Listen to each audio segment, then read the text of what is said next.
नमस्कार दोस्तों, आज फिर आपका स्वागत है क्राउन इमिग्रेशन के यूट्यूब चैनल पर। तो आज की ये एक केस स्टडी है। ये हमारे साथ एक क्लाइंट बैठा हुआ है। इनका 8 टाइम्स वीज़ा रिफ्यूज़ड है डिफरेंट डिफरेंट कंट्री से, 8 बार। ये ऐसा एक केस नहीं है, ऐसे नंबर ऑफ़ केसेस हमारे पास आते हैं। तो जब भी कोई इंटरेस्टिंग केस होता है तो उसकी मैं केस स्टडी बनाकर अपने चैनल पर लेकर आता हूँ, ताकि पब्लिक और अवेयर हो जब भी उसने किसी भी एजेंट्स को एंगेज करना है, या जब भी किसी भी कंट्री का वीज़ा अप्लाई करना है। तो इस बच्चे का 3 बार जो टूरिस्ट वीज़ा है कनाडा से रिफ्यूज़ड है, 2 बार इसका जो वीज़ा ऑस्ट्रेलिया से टूरिस्ट रिफ्यूज़ड है, और 2 बार फ्रांस से रिफ्यूज़ड है, और 1 time I think so Austria से रिफ्यूज़ड है। टोटल 8 टाइम इसका जो वीज़ा रिफ्यूज़ड है डिफरेंट डिफरेंट कंट्री से एज ए टूरिस्ट। और कहीं पर भी चला जाए, अभी भी ये काउंसलिंग मैं इसके साथ एज ए इसका फ्रेंड बनकर, हमारे यहाँ पे होलसेल मार्केट है कंसल्टेंसीज़ की, तो बस स्टैंड के पास है, तो किसी भी एजेंट्स के पास अगर जाते भी हैं तो वहाँ पर अगर अब इसकी काउंसलिंग लेने जाएंगे तो वो यही कहेगा कि हाँ मैं करवा दूँगा, हो जाएगा। ऐसी काउंसलिंग देते हैं, ऐसे मोटिवेशंस देते हैं, और उन मोटिवेशंस में हम ईजीली ट्रैप हो जाते हैं। सबसे पहले, कभी भी किसी भी कंट्री का कोई भी वीज़ा अप्लाई करना है तो आप अपनी इनर साइड में ज़रूर देखें कि मेरे अंदर क्या एबिलिटी है, मेरे पास कौन कौन से ऐसे डॉक्यूमेंट हैं कि जहाँ पर मुझे लगता है किसी न किसी कंट्री का वीज़ा मिल सकता है। एज की बात करूँ, इसकी जो एज है 30 ईयर, 30 साल की हो चुकी है। 12th इन्होंने ह्यूमैनिटी से की है, जिसको हम आर्ट्स कहते हैं, पंजाब स्कूल एजुकेशन बोर्ड से। उसके अंदर 62% मार्क्स है, और 2012 में इसने जो 12th की थी।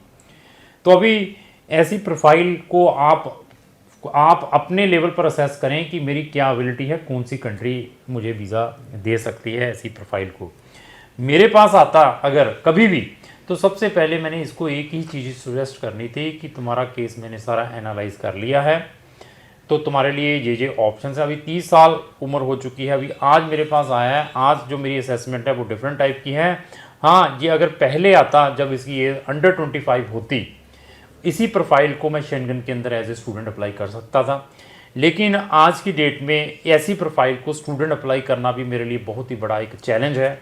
मुझे मालूम है कि इसके अंदर क्या क्या ड्रॉबैक्स हैं, और कौन सी कंट्री किस कंट्री के साथ डाटा शेयर करती है, और बच्चे की एबिलिटी भी चेक की जाती है, इसका कॉन्फिडेंस लेवल भी चेक किया जाता है, उसकी इंग्लिश प्रोफिशेंसी को चेक करने के बाद ही हम असेसमेंट देते हैं। तो ऐसी प्रोफाइल को भी फिर भी कितनी कंसल्टेंटों के पास जाएगा, वो कहेंगे हम आपको शेंगन भेज देंगे, आपको हम पोलैंड, माल्टा में आपका वीज़ा करवा सकते हैं, ग्रीस में आपका वीज़ा करवा सकते हैं। इन कंट्रीज़ में स्टिल एडमिशन्स आ जाएंगे, चाहे आप पोलैंड में ऐसी प्रोफाइल को डालो जैसे इनकी प्रोफाइल 30 साल हुई, चाहे आप माल्टा में डालो, तो चाहे आप ग्रीस में डालो, वहाँ की प्राइवेट यूनिवर्सिटीज़ आपको एडमिशन दे देगी।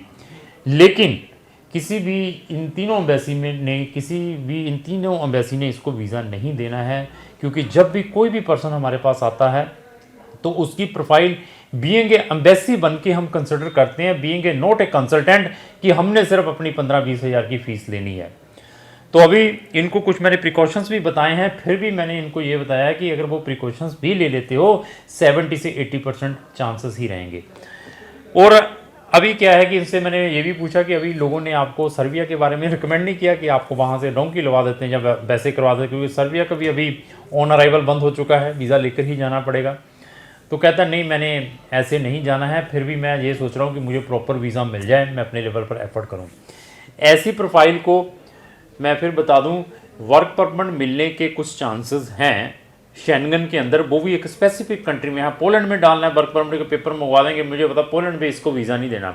2-3 ऐसी कंट्री हैं यहाँ से इसको वर्क परमिट मिलने के कुछ चांसेस है, क्योंकि इसका जो पास एक्सपीरियंस है मिडल ईस्ट कंट्री के अंदर भी है, एज ए सिक्योरिटी में काम किया है इसने यूएई के अंदर। तो अगर इसके पेपर उन कंट्रीज़ में आ जाते हैं, बहुत सारी स्पेसिफिक कंट्री हैं, तो इसको वहाँ पर वीज़ा मिल सकता है। लेकिन हम वर्क परमिट का काम नहीं करते हैं। बट मेरे पास बहुत सारे लोग, जब उनके वर्क परमिट के कॉन्ट्रैक्ट उनकी कंट्री से आ जाते हैं, तो जब वो वीज़ा की असिस्टेंस हमसे लेते हैं, तो उनके वीज़ाज जिनके होते हैं, हमें पता चल जाता है कि इस कंट्री का जो वीज़ा सक्सेस रेट है इस प्रोफाइल का अच्छा है। तो एक ये ऑप्शन है। दूसरा, स्टूडेंट के भी स्टिल इसके पास ऑप्शन बन सकते हैं अगर ये पीटी आईएलटीएस करता है, तो वो भी मैंने इसको सजेस्ट किया है। तो अभी फिर बता दूं, रिपीट कर दूं, 8 टाइम रिफ्यूज़ड है। अभी ये देखिए कि 8 टाइम ही इसने अपने कंसल्टेंट भी चेंज किए होंगे। इवन इनकी सिस्टर भी ऑस्ट्रेलिया के अंदर हैं, और अपने लाखों रुपए वेस्ट किए होंगे। अगर हमारे जैसा एक ही कंसल्टेंट ये फाइंड आउट कर लेता तो इसकी एक ही फीस के ऊपर हम इसकी पूरी हेल्प करते। अगर हम इसका केस लेते तो बार बार इसको फीस देने की जरूरत नहीं पड़नी थी और इसको प्रॉपर ट्रांसपेरेंसी मिलनी थी, कोई मोटिवेशन नहीं मिलना था। तो यही बहुत इंपॉर्टेंट है कि आपका सिलेक्शन ऑफ कंसल्टेंट, क्योंकि जैसे ठोकरें लगती रही उसके बाद रिसर्च चलती रही, रिसर्च के बाद फिर आज हमें भी मिलने आ गया। तो मिलने के बाद भी मैंने इसको यही सजेस्ट किया है कि अभी आपको ये प्रिकॉशंस लेने पड़ेंगे। तो अभी इनसे भी बात करते हैं और आपका मैं सबसे पहले स्वागत करता हूँ अपनी इस वीडियो के अंदर। तो सबसे पहले मैं ये पूछूंगा कि सर आप कितनी कंट्री से रिफ्यूज़ड हैं? सर मैं टोटल 8 कंट्रीज। 8 कंट्री? कौन से वीज़ा? Tourist visa? सारे तकरीबन टूरिस्ट वीज़ा थे वो। तो जब जितने भी ये कंसल्टेंट थे 8 कंट्रीज़ के, एक ही कंसल्टेंट के थ्रू है या कंसल्टेंट भी चेंज? अलग अलग सर, अलग अलग। तो इन कंसल्टेंटों ने कुछ पैसे भी लिए थे कि सिर्फ ट्राई कर रहे थे कि वीज़ा के बाद है सारा कुछ? नहीं सर, वो एक्चुअली पैसे भी लिए थे उन्होंने, जो फाइल चार्ज उनका होता है, जो भी होता है वो तो उन्होंने मेरे से लिया था ना।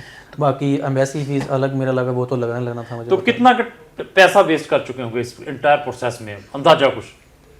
सर अप्रोक्सीमेटली अंदाजा 4-5 लाख रुपया जी।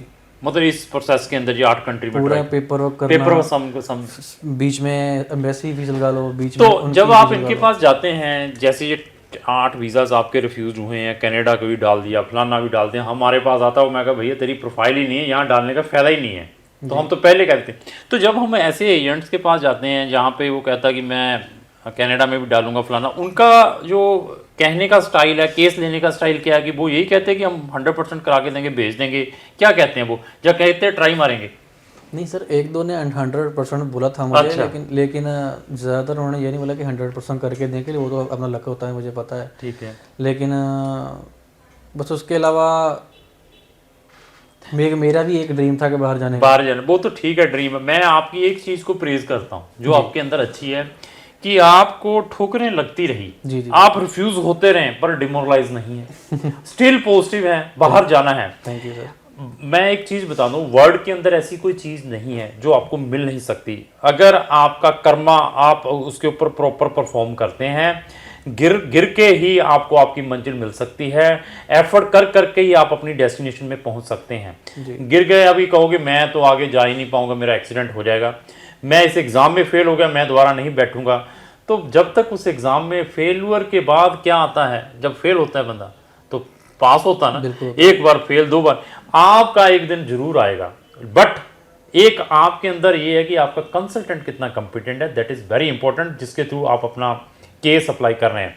तो देखो 8 कंट्री, 8 लाख रुपये, 4 लाख रुपया भी वेस्ट किया है, फिर भी एफर्ट कर रहा है, तो हमारे पास पहुंचा है। वो भी किसी, हमारे पास कैसे पहुंचे, फिर हमारे बारे कहाँ से पता चला? सर एक्चुअली मेरा एक फ्रेंड आपके थ्रू से गया था। ठीक है। तो उससे मैंने पूछा था कि मतलब मुझे भी मिला उनसे, तो फिर आपकी मैंने इंस्टाग्राम प्रोफाइल चेक किया था, तो वहाँ पे फिर मैंने व्हाट्सअप नंबर निकाला। ठीक है। तो बस उसी के थ्रू अभी मैं आज आपके पास हूँ। तो कभी हमारी यूट्यूब पे भी गए आप वीडियो देखने के लिए? सर यूट्यूब में कभी गया नहीं। तो यूट्यूब पे भी जाएं, वहाँ पर भी वीडियोस देखें। फिर कहाँ, वहाँ पर भी ऐसे लाइव डिस्कशंस हैं जैसे आपके साथ फैक्ट है, कोई गप्पे तो मार नहीं रहे, गप्पे मार रहे हैं जी? नहीं सर। तो ये वीडियो बनाने का भी मकसद ये है कि पब्लिक को अवेयर करें कि अगर आपकी प्रोफाइल और आपका कंसल्टेंट कॉम्पिटेंट है तो आप अपनी डेस्टिनेशन पर बहुत ज़रूर पहुंचेंगे। तो अभी हमारे पास आया है, इसको मैंने कुछ प्रिकॉशंस दिए हैं कि still we can put your application as a student, लेकिन वर्क परमिट का ऑप्शन नहीं है। अगर होगा तो मैं इसको जरूर सजेस्ट करूंगा, क्योंकि वर्क परमिट में हम बहुत सारी चीज़ें देखते हैं। एज, आपकी एज इसकी बहुत ही बढ़िया है वर्क परमिट के लिए, इसका एक्सपीरियंस इसको मिडिल ईस्ट कंट्री का, उसके प्रूफ भी इसके पास पड़े हुए हैं, this is very positive sign है। बट फिर बता दिया कि वो कॉन्ट्रैक्ट कौन सी कंट्री से और कॉन्ट्रैक्ट कैसे हो सकता है। अभी आप मुझे फ़ोन करने मत स्टार्ट कर देना कि सर आपने वर्क परमिट की वीडियो डाली थी, आप असिस्ट करते हैं। मैंने फिर बताया वर्क परमिट हम बिल्कुल नहीं करते, वो तो हमें अवॉइड करें। स्टूडेंट, टूरिज्म, इन्वेस्टमेंट के लिए कहीं जाना है, आपकी नंबर ऑफ टाइम रिफ्यूज्ड है, ऐसी प्रोफाइल मुझे शेयर करें, उसको देखने के बाद मैं सजेस्ट कर सकता हूं कि आपके लिए कौन सा चीज़ बेटर मिल सकती है। तो अभी ये बताइए कि अभी आप कर क्या रहे हैं? सर फिलहाल मैं फ्री हूँ, मेरा एग्रीकल्चर का काम है अभी। ठीक है। एग्रीकल्चर कितनी लैंड है आपके पास? सर 9 लैंड है हमारे पास। 9 एकड़ है लैंड आपकी? जी जी। तो आप करते हैं या फादर साहब करते हैं? दोनों करते हैं। दोनों करते हैं। मैरिड है, सिंगल है? सर मैरिड हूँ। मैरिड है। तो बच्चे कितने हैं आपके? सर 2 बच्चे हैं। 2 बच्चे हैं। तो ऐसे है कि ऐसी प्रोफाइल को हम डालेंगे एज ए स्टूडेंट भी। और इस आप सिंगल जाना चाहते हैं विद स्पाउस और डिपेंडेंट सर बच्चों? Single single. देखिए ये भी कह रहा है कि मैं सिंगल है, मैंने फिर इसको यही बताया कि 70 से 80% चांसेस हैं, लेकिन आपको आयल्स और पीटी करना पड़ेगा। आपके परसेंटेज ठीक है, लेकिन it is a very big gap. 2018 के पास आउट हैं और आज आई थिंक सो 12-13 साल हो चुके हैं, और नंबर ऑफ टाइम रिफ्यूज़ है शेंगन से अंदर भी। तो आपको ये प्रिकॉशंस लेना पड़ेगा। उसके बाद हम आपको डेफिनेटली कोई ना कोई मंजिल के ऊपर ज़रूर भेजेंगे। और इवन मैं आपको ये भी सजेस्ट करता हूँ, आप अपना सर्बिया का टूरिस्ट वीज़ा अप्लाई करो यहाँ से, वो उसमें हम हेल्प करते हैं। ठीक है। इंस्टेड ऑफ यहाँ से बॉर्डर क्रॉस करके यहाँ से जाना वहाँ से जाना, तो उसमें आपने जैसे पैसे नंबर ऑफ वेस्ट किए हैं, उसमें कोई पैसा वेस्ट नहीं होगा। लेकिन आपकी बैंक स्टेटमेंट और आपकी ITR ज़रूर मैं चेक करूँगा वो कैसी हैं। अगर वो प्रॉपर होंगी तो then we can put the tourist visa as a Serbia. बाकी मैंने फिर बताया we can discuss with somebody's कि अगर आपको कहीं से कोई कॉन्ट्रैक्ट मिलता है उसके बेस के ऊपर आपके होने के मैक्सिमम चांसेस हैं। और इवन स्टूडेंट वीज़ा इनका हम रोमानिया और क्रोएशिया के अंदर डालेंगे अगर ये अपने PT या IELTS साथ में लेकर आता है। तो ऐसे जो केस हैं हमारे चैनल के ऊपर, नंबर ऑफ केस स्टडीज़ हैं, अगर उनको भी देखना चाहते हो आप ब्रोज करके देख सकते हैं। अगर आपका भी इस टाइप का डिफ़िकल्ट केस है तो आप हमें भी संपर्क कर सकते हैं। आपके केस को देखने के बाद we can suggest better to better कि हम आपके लिए क्या कर सकते हैं। थैंक यू भैया।